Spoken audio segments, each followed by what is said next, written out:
ሰላም ውድ የቻናላችን ቤተሰቦች፣ በዛሬው ፕሮግራማችን ስለ ድንገተኛ የቤተሰብ እቅድ ወይም ደግሞ ፖስት ፒል ስለምንለው የጎንዮሽ ጉዳትና ተያያዥ ችግሮችን አንስተን የምንወያይ ይሆናል። እስከ መጨረሻው ድረስ አብራችሁን ቆዩ።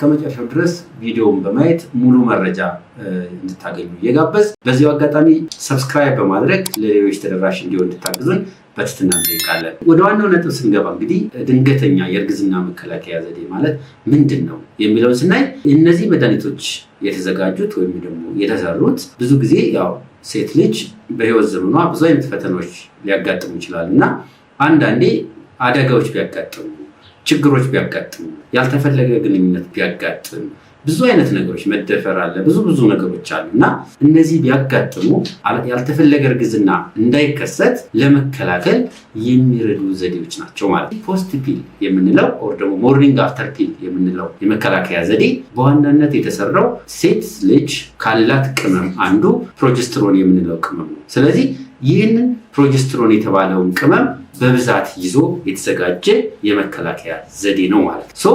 ይሄ ቅመም በብዛት ሲዘጋጅ እንግዲህ ፕሮጀስትሮን የምንለው ቅመም አንድ ዋናው ስራው እንግዲህ ስሙዝ መስል ሪላክሳንት ወይም ደግሞ ስስ መስሎችን እንቅስቃሴያቸው የተገታ እንዲሆን የማድረግ ቴንደንሲ አለ። ይህን ፖስት ፒል የምትወስድ እህት ወር እናት ምን ሊያጋጥማት ይችላል? አንደኛ የሆርሞን መጠኑ በጣም ብዙ ስለሆነ ስለዚህ የወር አበባ መዛባት ሊያጋጥም፣ አንዳንዴ ደግሞ ሆርሞኑ በጣም ብዙ ስለሆነ ልክ ነፍሰ ጡር እንደሆነች እናት ማቅለሽለሽ፣ ማስታወክ፣ ሆድ ህመም፣ ልክ የእርግዝና አይነት ስሜት እንዲሰማት ሊያደርግ ይችላል ማለት። ይህ ሆርሞን ከሚይዛቸው ሆርሞን ፕሮጀስትሮን የምንለው ሆርሞን ነው። ይህ ፕሮጀስትሮን ሆርሞን ዋና ስራው በተለይ ከእርግዝና ተያይዞ ስሙዝ መስልን ወር ደግሞ የማህፀን ቱቦ መስሎችን እንቅስቃሴያቸው የተገቱ እንዲሆን ያደርጋል፣ ወይ ደግሞ ሲሊያር ሙቭመንቱን እንዲቀንስ ያደርገዋል ማለት። ስለዚህ በዚህ አጋጣሚ እርግዝና በአጋጣሚ ተፈጥሮ ይህንን መድኃኒት በምትወስድበት ሰዓት ጽንስ እንግዲህ ቱቦ ውስጥ ነው የሚፈጠረው። ከቱቦ ነው ተነስቶ ማህፀን ግድግዳ ላይ የሚደርሰው። ስለዚህ ከቱቦ ተነስቶ ወደ ማህፀን የሚያደርገውን ጉዞ ያደናቅፈዋል ማለት ነው። የሆነ ፓርት ላይ እንዲቆም ያደርግና ያ ምን ያመጣል? ከማህፀን ውጭ እርግዝና እንዲሆን ያደርጋል ማለት። ስለዚህ በጣም ብዙ እህቶች ባክስትሪያቸውን ስንጠይቅ እኛ ጋር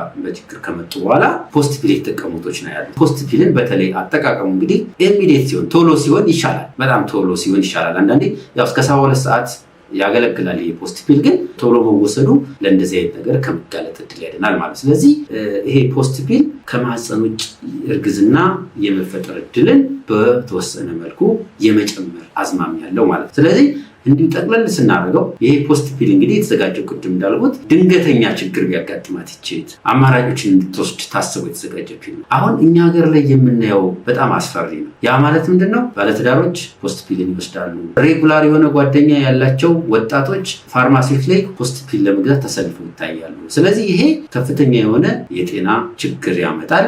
አልፎም ደግሞ ከማህፀን ውጭ እርግዝና ተከስቶ ቱቦዎች በሰርጀሪ እንዲቆረጡ ያደርጋል። ስለዚህ እንደዚህ ስለሚያደርግ እኔ የምመክረው በተለይ ሬጉላር የሆነ ሪሌሽንሺፕ ላይ ያሉ ሰዎች፣ ፕላንድ የሆነ ሴክሹዋል አክቲቪቲ ያላቸው ሰዎች፣ ባለትዳሮች፣ ሌሎች በጣም ኢፌክቲቭ የሆኑ እርግዝናን በአስተማማኝ የሚከላከሉ ሌሎች አማራጮች አሉ። እነዛን አማራጮች ብንጠቀም በጣም እንመክራለን ማለት ነው። ስለዚህ ፖስት ፒል ላይ ብቻ ማዘውተሩ ከጥቅሙ ይልቅ ወደፊት ጉዳቱ ያመዝናልና ችግር ላይ ላሉ እህቶች ብቻ፣ ለተቸገሩ እህቶች፣ አማራጭ ለሌላቸው እህቶች፣ በአጋጣሚ ችግር ቢያጋጥም ሴት ነን እነዚህን እንድትጠቀም ታስበው የተሰሩ የመከላከያ ዘዴዎች ናቸው ማለት። ስለዚህ ይህንን በማድረግ ራሳችንን ካላስፈላጊ ጉዳት መከላከል ይኖርብናል ማለት ነው። ይህ መረጃ ለሌሎች እህቶችም ተደራሽ እንዲሆን ይህንን ቪዲዮ ላይክ፣ ሼር እና ሰብስክራይብ በማድረግ የቤት ተደራሽነቱን እንድታሰፉ በትህትና እጠይቃለሁ። ስለነበረን ጊዜ አመሰግናለሁ።